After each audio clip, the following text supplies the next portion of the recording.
Mesdames et messieurs, bienvenue. Aujourd'hui, je souhaite aborder une question d'une grande importance qui s'est déroulée récemment au Congrès. Il est rare de voir des révélations substantielles émerger de ces auditions au Congrès. Cependant, celui qui s'est produit aujourd'hui revêt une immense importance, et il est crucial que nous comprenions tous ses implications. Permettez-moi d'élucider sans jouer le clip, car une grande partie est sans conséquence. Lors de la discussion sur la SEC et son président, Gary Gensler, un point intrigant a été soulevé. Il a été révélé que la SEC, sous la direction de Gensler, a perdu le respect des démocrates et des républicains. Cette révélation comporte de profondes implications que nous devons saisir. Dans notre société hyperpolitique, les individus ont tendance à s'aligner sur leurs partis politiques respectifs, ignorant souvent les points de vue opposés. Cependant, ce à quoi nous assistons à la SEC est une rupture avec cette norme. La performance de Gary Gensler a été si médiocre que même les démocrates se retournent contre lui. Cela indique clairement que Gensler perd non seulement du soutien, mais aussi de la crédibilité au sein de sa propre agence.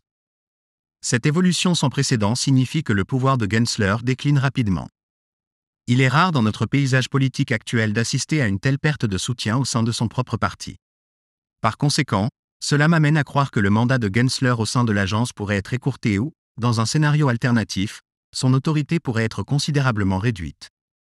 En fin de compte, Gensler n'est qu'une marionnette, soumise aux caprices de son parti politique. S'il ne parvient pas à conserver leur respect, il perdra inévitablement le pouvoir qu'ils lui ont conféré. Cette situation met en évidence la perception défavorable des actions de Gensler parmi toutes les parties prenantes. Même s'il peut compter sur quelques partisans, comme Elizabeth Warren, qui défendent son programme, le fait qu'il se trouve désormais confronté à une opposition des deux côtés de l'échiquier politique et que cette information soit devenue publique est indéniablement préjudiciable à sa position. En conclusion, la révélation selon laquelle Gary Gensler perd le soutien de son propre parti constitue un développement significatif. Cela indique clairement que ses actions ne trouvent un écho positif auprès de personne.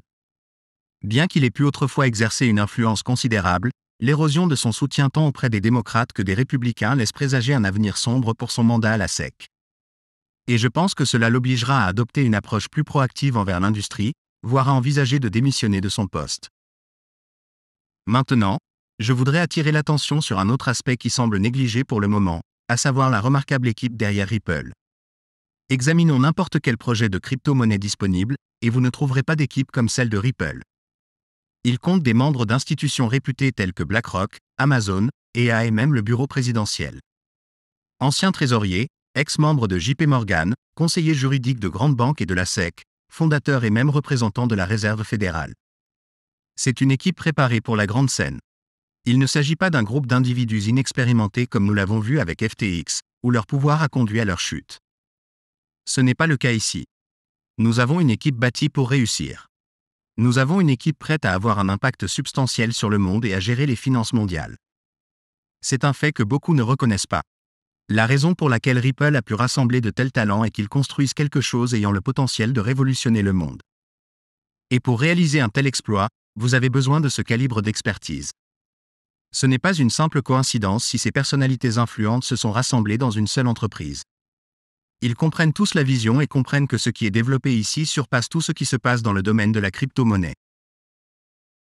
Comme je l'ai déjà mentionné, vous pouvez examiner les 25 meilleurs projets et vous ne trouverez pas de tableau aussi exceptionnel que celui de Ripple.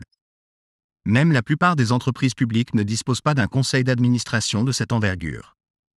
C'est vraiment remarquable. Pourtant, cet aspect passe souvent inaperçu et négligé. Les gens ont tendance à négliger l'importance de ces individus.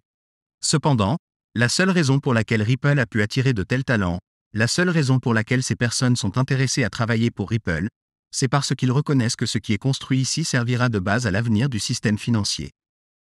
Il est crucial de comprendre cela. Comme je l'ai mentionné plus tôt, je pense que cet aspect est souvent négligé. Il existe de nombreuses équipes dans le domaine des crypto-monnaies qui ont développé des produits exceptionnels, des protocoles de paiement efficaces et des blockchains rapides qui peuvent même surpasser le XRP à certains égards. Cependant, je ne pense pas qu'ils disposent de l'équipe nécessaire pour véritablement bouleverser le système financier traditionnel. Ces équipes se concentrent uniquement sur la technologie. Ils n'ont pas l'expertise nécessaire pour conclure des accords et naviguer dans le fonctionnement interne des grandes institutions, les convainquant d'adopter la technologie. C'est là que Ripple excelle, et personne d'autre ne s'en rapproche. Je crois fermement que ce sera l'un des facteurs les plus importants qui différencieront Ripple à l'avenir. Parlons maintenant d'un événement à venir qui correspond parfaitement à ce que je viens de mentionner. DC FinTech Week, une conférence qui se déroulera du 6 au 9 novembre, mettra en vedette Brad Garlinghouse et Gary Gensler sur scène. C'est l'un de ces cas qui donne l'impression que toute la situation est orchestrée. Nous avons Brad Garlinghouse et Gary Gensler présents, ce qui suffit à nous demander ce qui se passe réellement ici. De plus, nous avons Michael Barr, actuellement à la Réserve fédérale, qui était auparavant associé à Ripple. Ce sont des événements comme ceux-ci qui vous amènent à vous demander si toute cette affaire n'était qu'un moyen d'évaluer en profondeur Ripple. Une dernière évaluation de l'entreprise avant de lui accorder le contrôle de l'ensemble de notre système financier. Nous pouvons tous examiner le conseil d'administration de Ripple et comprendre qu'il ne s'agit pas d'un groupe d'individus réunis pour quelque chose de trivial. Ils ne sont pas là pour une petite entreprise de paiement. C'est une équipe qui a été réunie pour quelque chose d'important. Est-ce une simple coïncidence s'ils ont été la première entreprise à être poursuivie en justice et qu'ils dirigent désormais la DC FinTech Week en tant que principal acteur de la blockchain en Amérique? Mesdames et messieurs, certains pourraient prétendre que ces événements ne sont que de simples coïncidences. Cependant, lorsque j'analyse la situation, je ne peux m'empêcher de réfléchir à la possibilité d'une planification méticuleuse. Quoi qu'il en soit, j'attends avec impatience le résultat de cette dynamique intrigante. Le récent affrontement entre Gary Gensler et Ripple a piqué mon intérêt. Gensler adoptera-t-il une position agressive envers Ripple, ou saluera-t-il leur victoire et reconnaîtra-t-il leur conformité réglementaire? Les événements qui se déroulent promettent d'être fascinants. Je dois admettre que cette évolution m'a pris au dépourvu. Avant de conclure, je voudrais approfondir le tableau des prix XRP. Santiago Val, une figure très respectée de la communauté XRP, a partagé un graphique qui a stimulé mes réflexions. Il compare l'état actuel du XRP à ses performances au cours du cycle 2015 à 2017. Comme nous le savons tous, le XRP a connu une formidable augmentation de 10 000% en 2017. De nombreux passionnés sur Twitter affirment que l'histoire va se répéter. Même si j'ai souvent trouvé ces graphiques similaires, je ne suis pas sûr que le même schéma réapparaisse. Néanmoins, l'adhésion de Santiago Val à ce projet ajoute de la crédibilité à la possibilité de sa réalisation. Il y a peut-être plus dans ce tableau qu'il n'y paraît. Actuellement, XRP a établi une base substantielle, le prix restant stagnant pendant une période prolongée.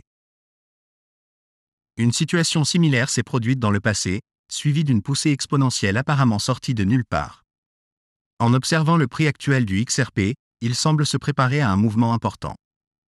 La hausse progressive est caractéristique du XRP avant de se lancer dans un rallye remarquable. Le prix semble exceptionnellement prometteur pour le moment. Je trouve cette lente ascension assez attrayante et je pense que nous sommes sur le point d'avoir un catalyseur qui propulsera le XRP vers de nouveaux sommets.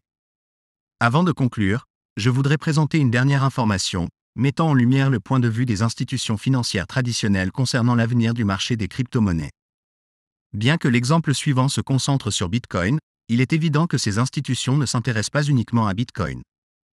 Fidelity, par exemple, considère Bitcoin comme une opportunité d'investissement exceptionnelle. Si Bitcoin est représenté ici, je dirais que XRP est positionné très à droite sur le graphique. Cela démontre que les plus grandes institutions mondiales se préparent à l'émergence de cette classe d'actifs.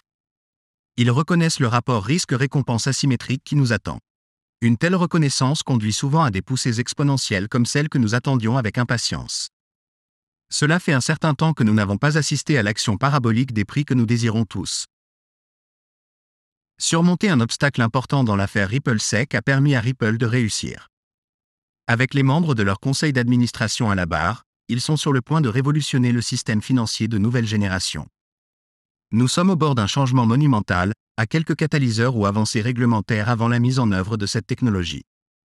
De mon point de vue, tout semble parfaitement s'aligner sur ce qui nous attend dans les années à venir. Merci à tous de vous joindre à moi aujourd'hui. J'espère que vous avez trouvé cette mise à jour agréable. Si c'est le cas, montrez votre soutien en aimant et en vous abonnant. Votre engagement signifie tout pour moi. Jusqu'à la prochaine fois.